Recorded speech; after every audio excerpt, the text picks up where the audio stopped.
Hi again, welcome to my final tip for July on the whole thing about scarcity be gone in your not-for-profit.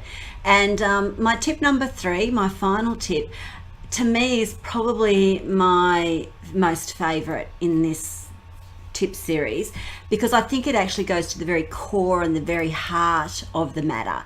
And that tip is: choose impactful activities in your not-for-profit over preservation activities in your not-for-profit, particularly in times of change. Now, the difference between impactful and preservation activities is that when you focus on delivering and choosing preservation type activities, you're choosing to hang on to what you've already got. You go into survival mode, and the choices and the decisions you make when you're in preservation mode are quite different to the ones you make if you're sitting in an impactful activities mode, where you're making choices and decisions about what can we do that delivers the greatest impact and makes the greatest impact in my not-for-profit, in my community, in the services we provide right now.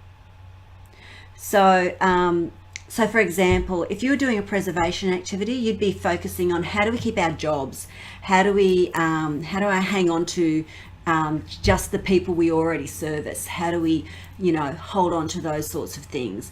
And the kinds of decisions and things you'll do around that, and how you choose to behave and conduct yourself and your organization will be very different to the way that if you were saying, okay, what can we do that has the greatest impact in our community and in our service and in our not-for-profit now, and how can we deliver that? Because when we do that, we know that that it'll have a result that's quite different to if we're just in preservation. So I hope that makes sense to you. I know that there's a place for preservation. I know that there's a role for us all to have as leaders in our not-for-profit for looking after our employees and making sure that we've got employment for them and things like that. And I'm not saying neglect those things, but when you just focus on hanging on to and survival, the way you approach your business and your service and your organizations and the decisions is very different than if you were to sit in there and say, how can we best use our people and our resources to have the greatest impact and to make the greatest difference? How can we go forward? So I found in my not-for-profit, when I think about moving forward and being more abundant and creating abundance in my not-for-profit, when I thought about, am I making a decision that's about impact, or am I making a decision about preservation? When I've had to think about it, then it really helped me choose a direction or choose a best option or to brainstorm with my team.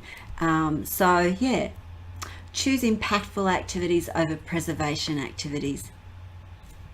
That's it. That's my final tip on scarcity be gone in your not-for-profit.